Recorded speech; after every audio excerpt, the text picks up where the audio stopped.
No, there we go. Okay, I think we're live. I think they can hear us.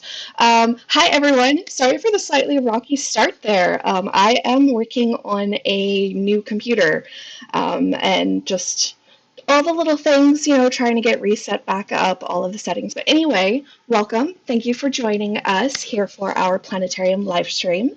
My name is Jessica. I am the director of the Planetarium. And with me today is a familiar face if you've been here before, but I'll still let him introduce himself. My name is Eli. I'm a physics and astronomy undergraduate at UMD. So tonight we are going to be doing our constellation tour for the month of November, looking at the stars and constellations that you can find up in the sky this time of year, and also going through some of the stories behind them as well. As I get set up for that, if you do have any questions throughout, be sure to leave them down in the comments. Eli is going to be watching that for me and will let me know if any questions do come up. And so with that, I will get switched over. So for our constellation show tonight, we are going to be using Stellarium. If you've been to one of our constellation live streams in the past, this is a familiar program to you probably. And it is actually completely free to download. So if you want to download it for yourself and play around with it, it's a great tool to learn the night sky. There's a link for you in the video description. So with Stellarium, I have us set up for our current time, just after 7 p.m. in Duluth, Minnesota, since that's where we are and most of our viewers are. Again, you download this for yourself. You can set your own date, time, and location. But we'll be taking a look at what we can see up right about now, since it's already dark out, because we are definitely heading into winter here. So over in the kind of southwest, there are a couple of planets that we can see up in the sky, Jupiter and Saturn. Jupiter is very bright. In fact, if you're looking towards the south-southwest, right as it's getting dark, the very first bright thing you see there is the planet Jupiter, because it's brighter than any of the other stars in the sky. So it'll be the first thing you see. And then once it gets dark enough that you start to see stars, right next to it you can find the planet Saturn. It's about the average, it's about the same as the average brightness of a star. So if you don't know where to look, it may be a little bit difficult to find. But now you know, you just gotta look right next to Jupiter and you'll see it. And then over in the southeast, we have the planet Mars. That's high up in the sky right now. That's also visible right after sunset. Mars, since we are near opposition, that's when Mars is closest to us. Since we're just past opposition, Mars is still very, very bright in the sky and will also be one of the brighter things that you see, shining brighter than the stars around it. You'll also notice that it does have a little red tinge to it. You can see that red color, which personally helps me find it in the sky, because I know I'm looking for a really bright red light in the sky in the kind of southeast. All right, but that's it for planets at the moment. So let's start taking a look at some stars and constellations. We're going to start off in the north with a very familiar group of stars. It is this group of 7 right here, known as the Big Dipper. And so we have the handle and the cup of our Big Dipper. Now, our Big Dipper is actually not a constellation. It's what we call an asterism. It's a smaller grouping of stars within a larger constellation that tends to be more well known than the constellation itself. And so the Big Dipper is really just the 7 brightest stars in the constellation of Ursa Major, or the Big Bear. And so to see the Big Bear, we're going to have to add on some more stars. Our handle of our Big Dipper is actually our bear's tail. Here's the back, ear, nose, chest, front legs, belly, and back legs. You can see the bear this time of year is kind of walking along the horizon. And so we'll do it one more time. Tail, back, ear, nose, chest, front legs, belly, and back legs. And that is our big bear. Now, since we have a big bear in the sky, we do also have a little bear, which is also our Little Dipper. And the easiest way to find our Little Dipper, oops, let me turn my mic volume down a little bit. Sorry about that. Again, it's just trying to get all of those little settings adjusted with the new computer. All right, so in order to find our Little Dipper and our little bear, we're actually going to use the Big Dipper to help us. We're going to take these two front stars of the Big Dipper, which are known as the pointer stars, because if you connect them in a line and you follow that line, it points us to this bright star here, which is Polaris, our North Star. Now, Polaris is a pretty famous star and is well known as being kind of an important star in the sky. A lot of people assume that that means Polaris is the brightest star in the sky, and that's actually not the case. That honor goes to the star Sirius, which we'll see a little bit later. The reason Polaris is important is because it's the only star in our sky that doesn't move. And so over the course of the night, all of the other stars, let me speed time up here a little bit, all of the other stars move around the sky, but Polaris stays still.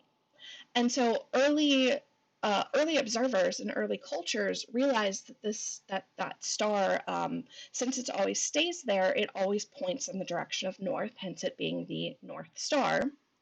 And they could use that for navigational purposes. I'm going to reset to our current time. There we go. And so, of course, if you can find the North Star, you know the direction north, and therefore you know your other directions. And so our North Star Polaris is at the end of the handle of the Little Dipper. So we have the handle and the cup of the Little Dipper. And our Little Dipper is also Ursa Minor, our little bear. And so to see the bear, we have a long tail and a tiny little bear body with back legs, body, front legs, and the head somewhere around here. And so those are our two bears, our big bear and our little bear. And if you've seen a bear, you may know that these depictions of bears look a little funny. Our bears in the sky have much longer tails than bears actually do. And there's a good reason for that. So the two constellations here of Ursa Major and Ursa Minor are Greek constellations. They were created by the Greeks, and a lot of people like to joke that clearly the Greeks had never actually seen a bear, and that's why they gave them these long tails. But they actually had a story to explain it, and this story starts off with Zeus, who was the king of the Greek gods. Well, Zeus has a habit of heading down to Earth and making friends with mortals rather than, staying up on Mount Olympus with his wife. And one day he's done just that. He's gone down to Earth, visited this new village that was having a party. He ends up making friends with this woman named Callisto. Zeus's wife Hera, though, realizes that he's yet again gone down to Earth and gets really upset with him and decides to punish him by turning his new friend Callisto into a bear and then drags him back up to Mount Olympus. Well, what neither of them knew at the time was Callisto has a son named Arcas. And when his mother went missing and didn't come home, he went out to try and search for her. And in his search, he came across this big, beautiful bear in the woods that he didn't realize was his mother. And he did what most of us naturally probably would do, was try to defend himself against this bear that he assumed was going to attack him. Thankfully, Zeus was kind of checking back in on how things were and realized what was about to happen. And he couldn't undo Hera's spell to turn Callisto back into a woman. And so what he ended up doing instead is turning Arcas into a bear. And then he put both Callisto and Arcas up into the sky so that they could live together as bears. But to get them up there, he had to pick them up by their bear tails, fling them around or swing them around and fling them up into the sky. And so that process of being spun and flung is what stretched out these bear tails. And so our big bear here is the mama bear Callisto, and our little bear is her son Argus. And so that is the story of the bears and why they have such long tails. All right, now in between our Big Dipper and Little Dipper, or Big Bear and Little Bear, we have another fun constellation up in the sky. Zoom out just a little bit so we can see it all and still have our kind of ground indicator there. But in order to see, or in order to find it, we're going to use those two pointer stars of the Big Dipper again to help us. Instead of going all the way to Polaris, though, we're going to stop about halfway at the first kind of brighter star that we see. This star is the end of the tail of Draco the dragon. And so we're going to follow his long winding tail up to his belly, up to his eyes and mouth, and he's breathing fire all over Hercules, who is over here, who I'll show you in just a second. And so that is Draco the dragon, slithering in between our two bears in the sky. All right. So let's turn our attention over to the west. Now, in the west, we do have Hercules, as I was saying, and the best way to try and find Hercules is to actually look for this, what sometimes looks like a backward C and right now looks like a U. This is the constellation of Corona Borealis, the Northern Crown. And it helps us to find Hercules because what we want to do is we want to take this crown and actually turn it into a spoon. In order to do that, we're going to have to add a few more stars here to be the handle to the bowl of our spoon.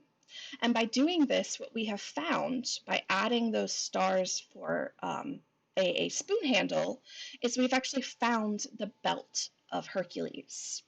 And so here is his body.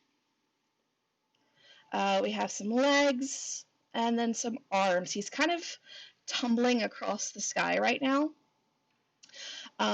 We initially would joke that Hercules was kind of flailing around, but now, thanks to a group of, I believe it was first graders we had in the Planetarium last year, they have decided that what he's actually doing is an awesome ninja roll to avoid Draco's fire breath, since Draco's right here breathing fire at him. So that is Hercules ninja rolling across the sky. All right, over in the west, up still a little bit kind of high in the sky in the west around this time, right after sunset, we have three bright stars on kind of straddling the fuzzy cloud of our Milky Way here. These three bright stars are our summer triangle. That's why they're getting pretty low in the west now, since we're no longer in summer. They're called the summer triangle because they're high up in the sky during the summer. And these stars are Vega, Deneb, and Altair, and they make up our summer triangle here. But we have spent quite a few months discussing the constellations of the summer triangle. And since they're starting to fade from our view, let's actually turn our attention to some new ones that we haven't seen yet. So to start us off, and I gotta see where, there we go. Okay, so to start us off, we are going to look in the south for this weird misshapen kind of triangle here. This is Eli's favorite constellation up in the sky, and I'm expecting a comment from him about that. Do you want to explain, Eli? You take it. Eli doesn't like this constellation because if you add in a couple of stars here, it looks like this weird grimacing face in the sky that really creeps him out, especially when you're alone in the dark planetarium and you see this grimace. I Um, just last week when I was readjusting the star ball, I was in there alone and it was pitch black, and I picked that constellation out of the sky and I had to leave because I got scared. So this misshapen triangle is actually the constellation of Capricorn. And so this is a half fish, half goat. So the triangle portion of is the kind of fish tail, and then the portion, there's some stars over here, you can kind of make like a goat head and maybe the front kind of paws. Is it paws? It's not paws. Feet, hooves, Oops. Yeah. hooves of the goats here. So this actually represents one of the Greek gods named Pan, who started out as a full goat. But what happens is Pan is trying to escape this. Here's depiction: half goat, half fish. There we go. Pan is trying to escape this monster that's chasing after him, and he is running and running and running and trying his best to escape, thinking that he can outrun this monster, and he can't. And he runs so far that he ends up at the ocean, and he jumps in, thinking maybe the monster's not going to follow him into the ocean. So he starts swimming. Monster follows.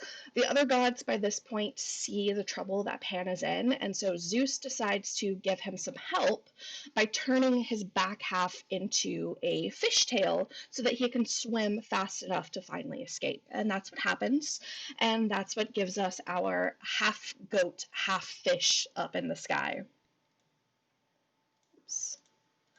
All right.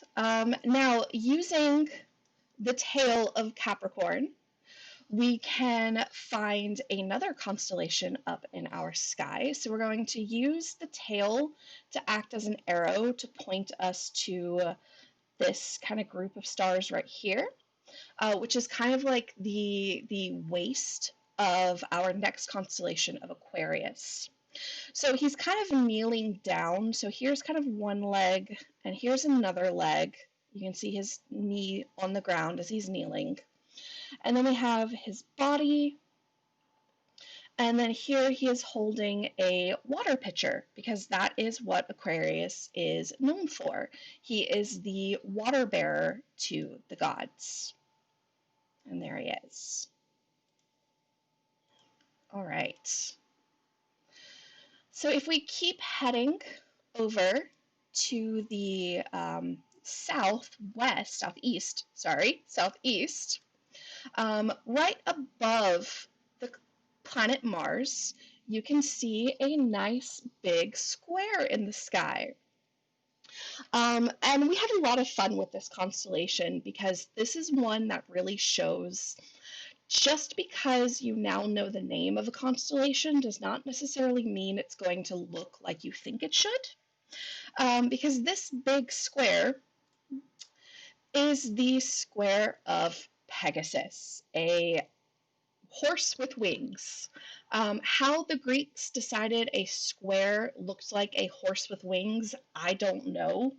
But that is our great square of Pegasus and is one of our favorite constellations.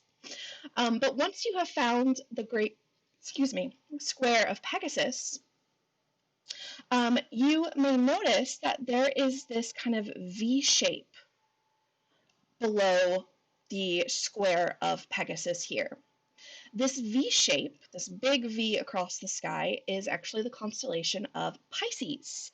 So Pisces is two fish, and so we have one fish here, and then the other fish here. And it's kind of like they're jumping out of the water, and we're seeing the kind of like stream of water that they're bringing with them as they're jumping out. But those are the two fish. Now, these last few constellations probably sounded familiar to you, right? We had Capricorn, Aquarius, Pisces, all of these are what we call zodiac constellations. So the zodiac constellations actually represent the constellations that the sun passes through over the course of a year. So because we are orbiting around the sun, and let me go turn this on real quick. There we go. Because we are orbiting around the sun appears to move across the sky over the course of the year, appearing in different places against the background of stars. And so the path that the sun takes across the sky is what we call the ecliptic. And those zodiac constellations are 12 of the constellations that the sun passes through, or that the ecliptic passes through. And so what you know of as your zodiac sign is technically your sun sign. It represents the constellation that the sun was in on the day you were born. But it's not quite accurate anymore, and if I'll get to that in just a second, because I want to touch on a few other constellations real quick. Let me turn that ecliptic back off. All right. So heading over to the east, we are starting to see some of our winter constellations up right after sunset. We can see this V in the sky here pretty low in the east, which is the head of Taurus the bull. But I really want to kind of show you these winter constellations. So I'm going to actually fast forward time a little bit and let these winter constellations come up.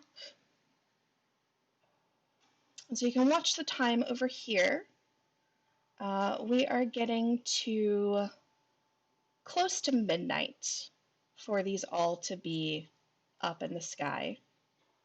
Midnight, 1 a.m., somewhere around there. And what we can see up in the sky are 6 very bright, prominent constellations, which make up our winter hexagon. Now, the most famous of these is the constellation of Betelgeuse. I mean, not Betelgeuse, Orion. Oh, which Betelgeuse is a part of. It's this red star at the shoulder of Orion the Hunter. And so most people know him finding the 3 stars that make up his belt, but we also have his shoulders, his knees, and then we have either a bow and some arrows, or a shield and a club. Now, as I said, Orion, one of the stars that is most famous in Orion is the red star Betelgeuse, also pronounced Betelgeuse or Betelgeuse. I've heard it a couple different ways.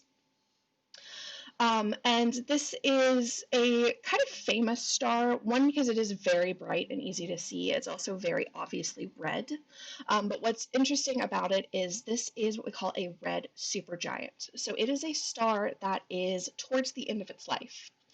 And it is a much, much, much more massive star than our sun, which means when it does finally die, it's going to do so in a very dramatic explosion called a supernova. Now, we are far enough away from Betelgeuse that that supernova is not going to harm us in any way. We're not in any danger. But we are close enough that the supernova is going to be so bright that we should be able to see it in the daytime. So a lot of us are really, really hoping that this happens, sooner rather than later. It is supposed to happen soon in astronomical terms, which could be, a couple thousand years. But it's going to be a really, really awesome sight to see when it does go supernova.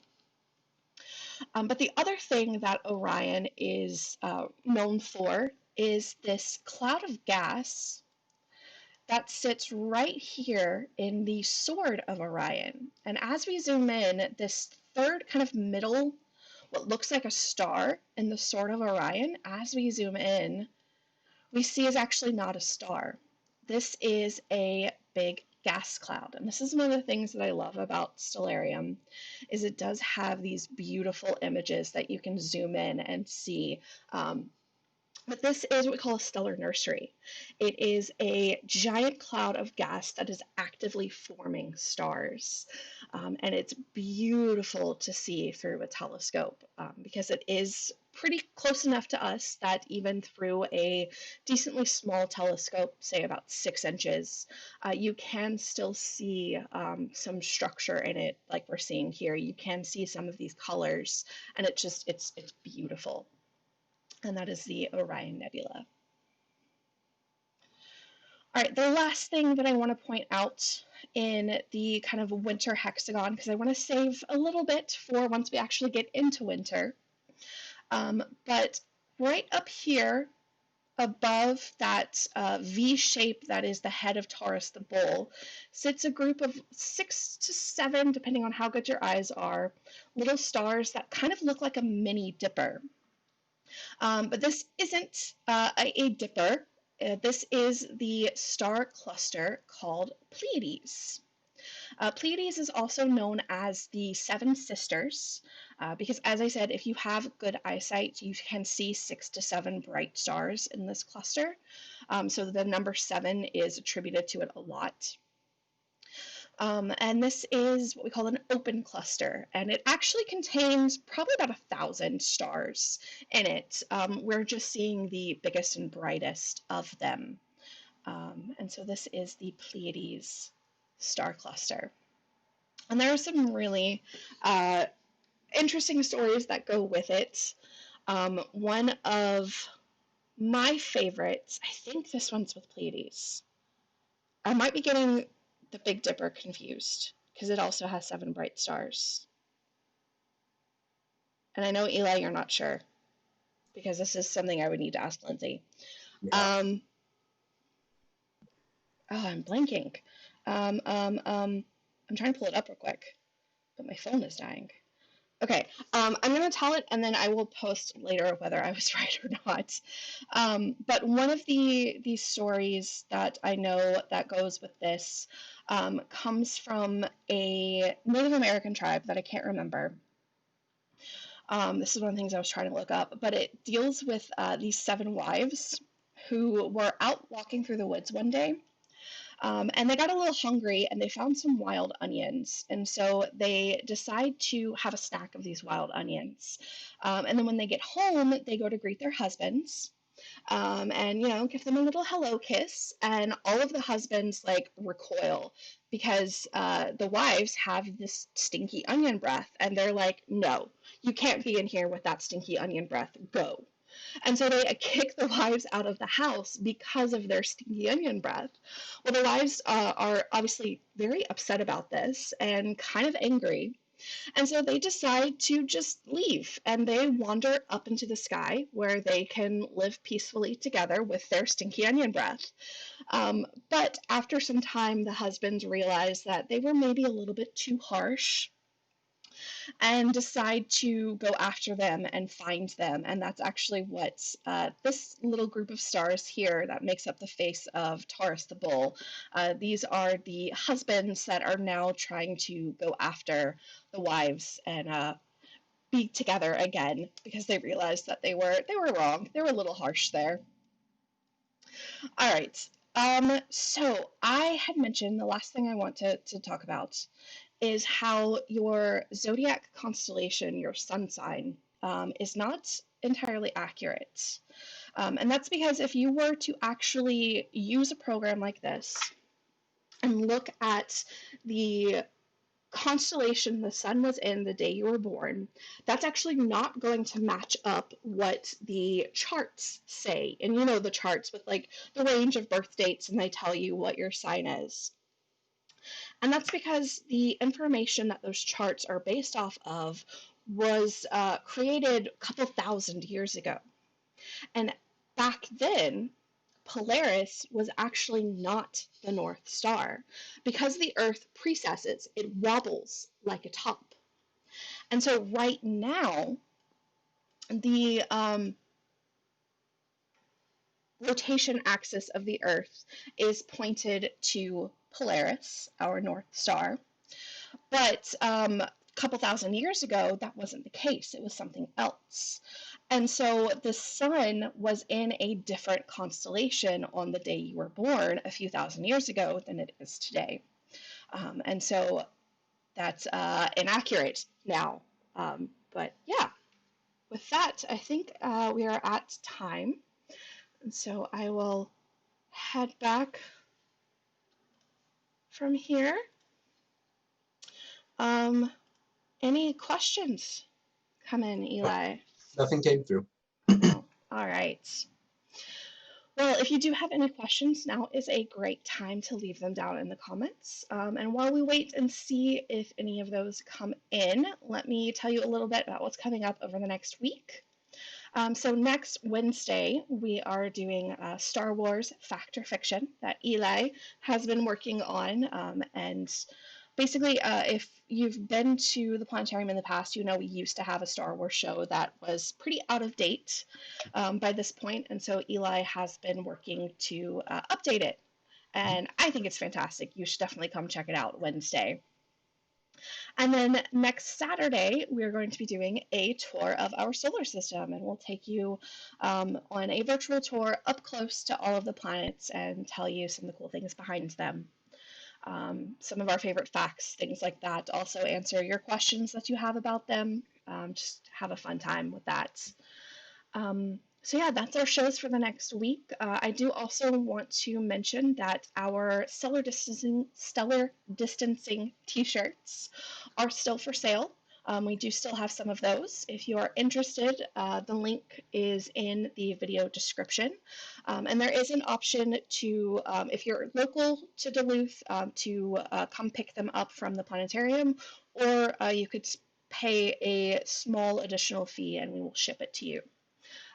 But this is helping us raise money to continue to support these live streams and to also help support our school communities and be able to provide them with virtual field trips since they do not really have field trip budgets this year and we can't bring them into the planetarium ourselves.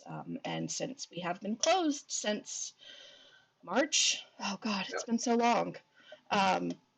Every time I go in, I see the sign that we made that said like closed until April, and I'm like, I know, I was so hopeful.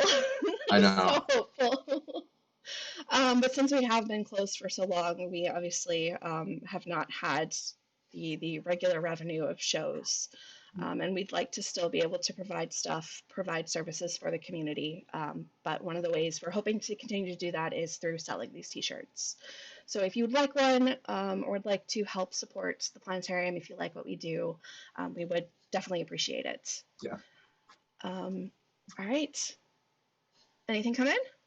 Mm-mm. No? All right. Well, we will wrap it up there. Thank you, everyone, so much for joining us. If you would like to catch any of the past shows that we have done, you can find them on our YouTube page or in the video section of our Facebook page. We hope you have a wonderful rest of your weekend, and we will hopefully see you next time. Bye, everyone.